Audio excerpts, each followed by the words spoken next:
Thanks very much for the invitation. It's a real pleasure to be here. As we've already heard several times today, the last few years have produced a series of major shocks, each bringing multifaceted threats to people's well-being, inclusion, and sustainability.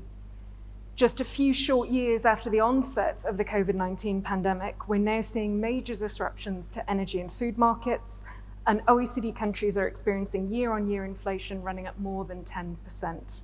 Real wages are currently projected to fall by around 2.3% year-on-year in 2022 in the OECD, and by a far larger amount in some countries. Lower income and rural households tend to spend a much higher share of their incomes on issues of food and energy, and so naturally they are being particularly hit at the moment by cost of living pressures.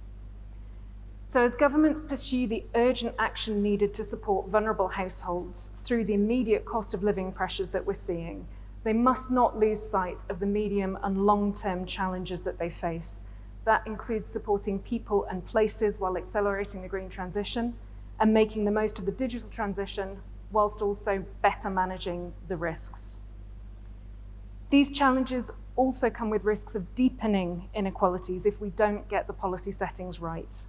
So for example, in the OECD, 27% of low-skilled adults are in jobs that are at high risk of automation, while only 7% of high-skilled adults are in that situation.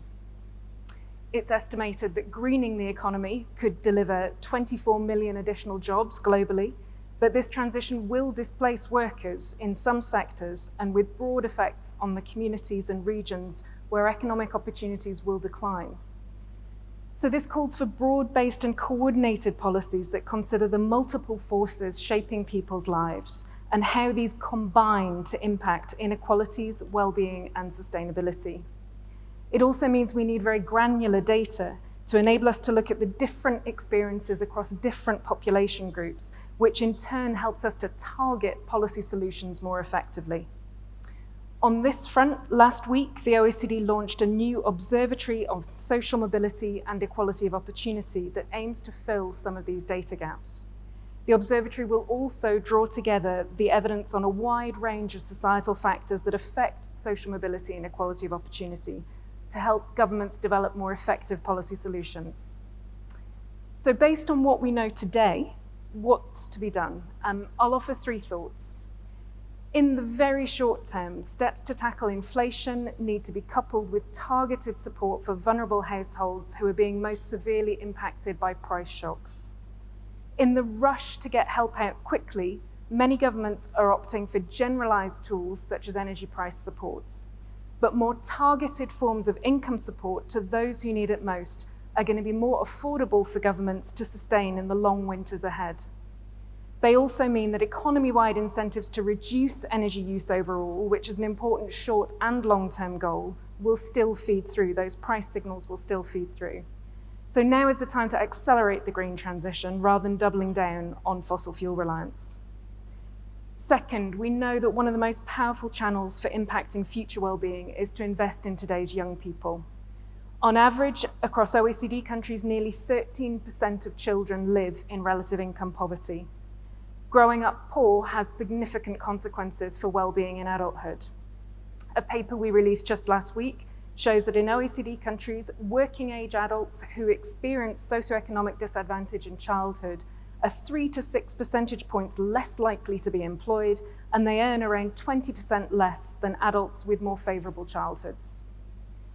Third, OECD countries need to do more to get ahead of the rising tide of mental health problems that have emerged in the aftermath of the pandemic.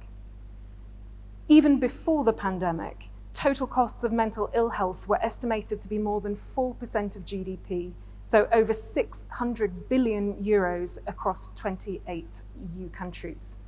But the pandemic saw a dramatic rise in rates of mental distress, with prevalence rates for symptoms of anxiety and depression more than doubling in the OECD countries that have available data. Lifting employment is an important channel for promoting inclusion and supporting better health among people of working age, so both physical and mental health is one part of the policy mix that is needed to make that happen. If there's one thing the pandemic should have taught us, it's that health crises can rapidly spiral into economic and social crises. the current cost of living pressures risk demonstrating that the reverse is also true. So good health is a central pillar to a strong economy and a prosperous society, and vice versa. Thanks very much.